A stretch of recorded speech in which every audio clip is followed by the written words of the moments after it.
Tu as peut-être acheté plusieurs paquets de pâtes et de riz pour éviter d'aller faire les courses tous les 3 jours pendant cette période de confinement. C'est très bien, mais maintenant, on fait quoi avec tout ça? Avant de commencer, je t'invite à t'abonner, à mettre un petit j'aime sous la vidéo. Tu peux également nous rejoindre sur le groupe privé Facebook où on a maintenant aidé plus de 100 femmes à perdre leur premier kilo. Tu as la possibilité, si tu le souhaites aussi, d'avoir du contenu exclusif en rejoignant mes réseaux sociaux sur Facebook ou sur Instagram. Les liens sont dans la description de cette vidéo. Aujourd'hui, on va essayer de savoir comment faire pour éviter de manger uniquement des pâtes au beurre avant la fin du confinement.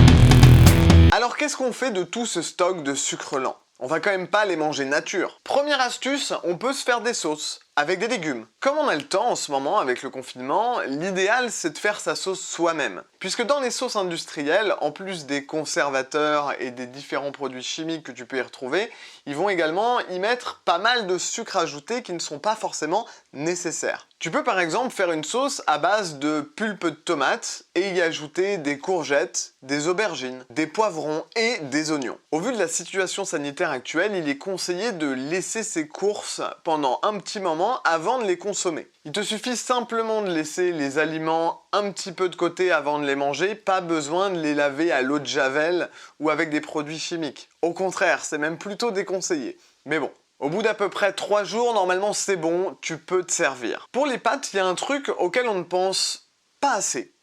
C'est le gratin. Tu prends des coquillettes cuites et du jambon. Tu le mets dans un plat à gratin. Tu y ajoutes de la béchamel et du gruyère par-dessus et voilà, le tour est joué. En plus de ça, les enfants en raffolent et je suis presque sûr que toi aussi. D'ailleurs, si tu souhaites avoir des recettes, dans le challenge de 7 jours qui est dans le premier lien de la description, tu vas pouvoir bénéficier d'un e-book qui va te permettre d'avoir plus d'une vingtaine de menus et de recettes pour pouvoir les appliquer chez toi.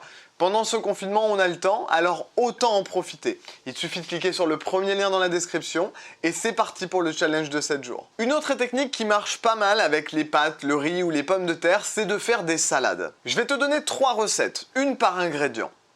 D'abord le riz. Tu peux te faire une salade composée très simple avec simplement du riz, du thon, des tomates et de la vinaigrette. C'est très bon et c'est très simple à faire. Pour les pommes de terre, je te conseille pommes de terre, œufs durs, maïs et mayonnaise maison.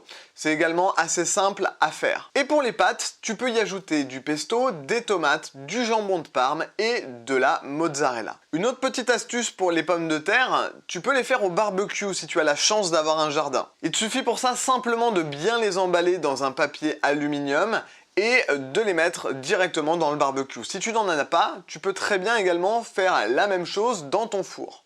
Après, il y a aussi des recettes superbes avec des one pot pasta. C'est-à-dire que tu mets tous les ingrédients dans la même casserole en même temps et tu fais cuire ça tranquillement. Par exemple, pour un one pot pasta bolognaise, il te suffit de mettre tes pâtes, ton bœuf haché, ton coulis de tomate, tes oignons, 50 centilitres d'eau avec un peu de bouillon, et tu fais cuire ça pendant 15 minutes. Si tu vois en cours de route que ça manque d'eau, il te suffit simplement d'en rajouter un petit peu. Attention par contre à ne pas les noyer non plus. L'avantage, c'est que tu ne salis qu'un seul plat.